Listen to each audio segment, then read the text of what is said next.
Hi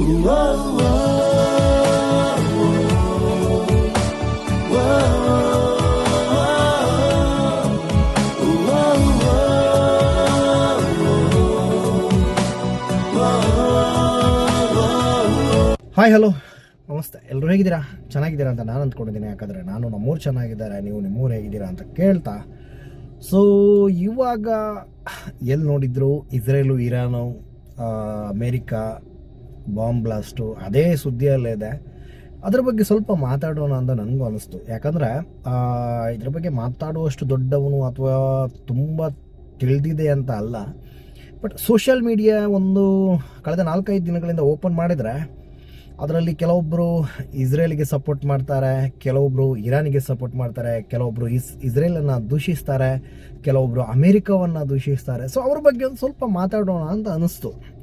ಏನು ಅಂದರೆ, ಪೋಸ್ಟನ್ನು ನೋಡಿದಾಗ ಅಂದರೆ ಇರಾನಿಗೆ ತುಂಬ ಜನ ಸಪೋರ್ಟ್ ಮಾಡಿ ಒಂದು ಮೇ ಬಿ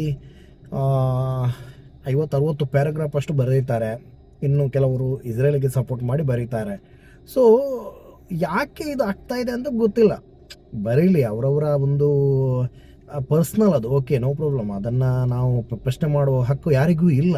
ಬಟ್ ನಾನೇನು ಅಂದ್ಕೊಳ್ತಾ ಇದ್ದೇನೆ ಅಂದರೆ, ಈ ಪ್ರಯತ್ನಗಳನ್ನು ಅಥವಾ ಈ ಒಂದು ನಮಗೆ ಒಂದು ಕಾಳಜಿಯನ್ನು ನಮ್ಮ ದೇಶದ ಮೇಲೆ ತೋರಿಸಿದರೆ ದೇಶ ಎಲ್ಲೋ ಒಂದು ಕಡೆ ಹೋಗ್ತಾ ಇತ್ತೋ ಏನೋ. ಅಂದರೆ ಈ ಕಮೆಂಟ್ಗಳು ಅಥವಾ ಈ ಪೋಸ್ಟ್ಗಳನ್ನು ನೋಡಿದಾಗ ನನಗೆ ಏನು ಅನಿಸ್ತಾ ಇದೆ ಅಂದರೆ, ಆಲ್ಮೋಸ್ಟ್ ಅಂದರೆ ಒಂದು 90% ನಮ್ಮ ಯೂತ್ಸೇ ಕಮೆಂಟ್ಸ್ ಅಲ್ಲ ಇದು ಎಲ್ಲ. ಅಂದರೆ ಕಮೆಂಟ್ಸ್ ಆಗಿರ್ಬೋದು, ನೆಗೆಟಿವ್ ಪಾಸಿಟಿವ್ ಏನು ಕಮೆಂಟ್ಸ್ ಆಗಿರ್ಬೋದು, ಪೋಸ್ಟ್ ಮಾಡ್ತಾ ಇರೋದು ನಮ್ಮ ಯೂತ್ಸ್, ನಮ್ಮ ಯುವಕರು.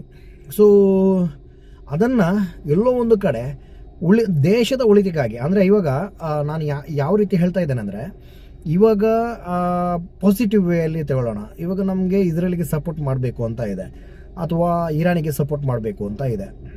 ಏನಾಗ್ತಾ ಇದೆ ಅದರಿಂದ ನಮಗೆ ಇಂಡಿಯಾಕ್ಕೆ ಏನು ಲಾಭ? ಸೊ ಇದನ್ನು ನಾವು ಡಿಸೈಡ್ ಮಾಡೋಂಗಿಲ್ಲ. ದೇಶದ ವಿದೇಶಾಂಗ ಸಚಿವಾಲಯ ಅಥವಾ ಅದಕ್ಕೆ ಒಂದು ಸಚಿವರು ಅಂತ ಇರ್ತಾರೆ, ಅಥವಾ ಅದಕ್ಕೆ ಒಂದು ಸಂಬಂಧಪಟ್ಟ ರಾಜಕಾರಣಿಗಳು ಇರ್ತಾರೆ, ಅವರು ಡಿಸೈಡ್ ಮಾಡ್ತಾರೆ. ಸೊ ಇದರಿಂದ ನಮಗೆ ಲಾಭ ಏನು, ನಷ್ಟ ಏನು, ಅಥವಾ ನಮಗೆ ಏನು ಇದರಿಂದ ನಮಗೆ ಉಪಯೋಗ ಏನು ಅಂತ ನಾನು ನೋಡೋದಾದ್ರೂ ಕೂಡ ಏನೂ ಇಲ್ಲ. ಸೊ ಸುಮ್ಮನೆ ನಾವು ನಮಗೆ ಏನೋ ಅನ್ನಿಸ್ತಾ ಇದೆ ಪೋಸ್ಟ್ ಆಗ್ತೇವೆ, ಅದಕ್ಕೆ ಒಂದು 10 ಕಮೆಂಟ್ಸ್ ಬರ್ತಾ ಇರುತ್ತೆ. ಸೊ ಇದರಿಂದ ನಾನು ಸುಮ್ಮನೆ ನೋಡ್ತಾ ಇದ್ದೆ. ನನಗಿದ್ರು ಈ ವಿಡಿಯೋ ಮಾಡಬೇಕು ಅಂತ ಒಂದು ಕಾರಣ ಸಿಕ್ಕಿದ್ದು ಏನಂದರೆ, ಸೊ ಇದೇ ಒಂದು ಕಾಳಜಿಯನ್ನು ಅಥವಾ ಇದೇ ಒಂದು 100% ನಮ್ಮ ದೇಶದ ಒಂದು ಏನಾದರೂ ಒಂದು ತುಂಬ ಆಗ್ತಾ ಇದೆ, ರೇಪ್ ಆಗ್ತಾ ಇದೆ, ಮರ್ಡರ್ ಆಗ್ತಾ ಇದೆ, ಅಥವಾ ಕೊಲೆಗಳ ಅಂದರೆ ಈ ಏನೇನೋ ಆಗ್ತಾ ಇದೆ ನಮ್ಮ ದೇಶದಲ್ಲಿ, ಎಲ್ರಿಗೂ ಗೊತ್ತಿರುವಂಥದ್ದೇ.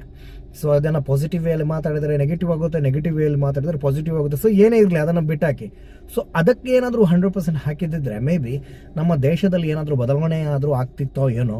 ಸೊ ನಾವು ಫೈಲ್ ಆಗ್ತಾ ಇದ್ದೇವೆ ಇದರಲ್ಲಿ, ನಾವು ಎಲ್ಲೋ ಒಂದು ಕಡೆ ತಪ್ಪು ಮಾಡ್ತಾ ಇದ್ದೇವೆ ಅಂತ ನನ್ನ ಒಂದು ಅನಿಸಿಕೆ. ಯಾಕಂದರೆ ಇಸ್ರೇಲ್ಗೆ ಸಪೋರ್ಟ್ ಮಾಡಿ, ಅಮೇರಿಕಾಗೆ ಸಪೋರ್ಟ್ ಮಾಡಿ, ಅಥವಾ ಇನ್ನೊಂದು ರಷ್ಯಾಗೆ ಸಪೋರ್ಟ್ ಮಾಡಿ, ಅಥವಾ ಯಾವುದಕ್ಕೂ ಸಪೋರ್ಟ್ ಮಾಡಿ ನಾವು ಮಾಡಬೇಕಾಗಿರೋದು ಏನು ಅಂದರೆ, ಬೆಳಗ್ಗೆ ಆದರೆ ಕೆಲಸಕ್ಕೆ ಹೋಗಬೇಕು, ಸಂಜೆ ಆದರೆ ಮನೆಗೆ ಬರಬೇಕು. ಇಷ್ಟೇ, ನಮ್ಮ ಜೀವನದಲ್ಲಿ ಏನು ಚೇಂಜ್ ಆಗಲ್ಲ. ಸೊ ಅದಕ್ಕೋಸ್ಕರ ಏನಿದ್ರು ನಮ್ಮ ದೇಶದಲ್ಲಿ ಏನಾದರೂ ಚೇಂಜ್ ಮಾಡೋಕ್ಕಾಗುತ್ತೋ ಅದಕ್ಕೋಸ್ಕರ ನಾವೇನಾದರೂ 100% ಹಾಕಿದರೆ ಮೇ ಬಿ ಎಲ್ಲೋ ಒಂದು ಕಡೆ ಒಳ್ಳೆಯದಾಗ್ಬೋದು, ನಮಗೆ ಆಗ್ಬೋದು, ಒಳ್ಳೆಯದು ಮಕ್ಕಳಿಗೆ ಆಗ್ಬೋದು, ಮಕ್ಕಳಿಗೆ ಆಗ್ಬೋದು, ಮುಂದಿನ ಪೀಳಿಗೆಗಳಿಗೆ ಆಗ್ಬೋದು ಅಂತ ನನ್ನ ಒಂದು ಅನಿಸಿಕೆ. ಸೊ ಅದಕ್ಕೆ ಪ್ರಯತ್ನ ಪಡೋಣ ಏನಿದ್ರು ಅಂತ ಹೇಳ್ತಾ, ನೆಕ್ಸ್ಟ್ ವಿಡಿಯೋ ಜೊತೆ ಮತ್ತೆ ಸಿಗೋಣ. ಟೇಕ್ ಕೇರ್, ಬಾಯ್ ಬಾಯ್.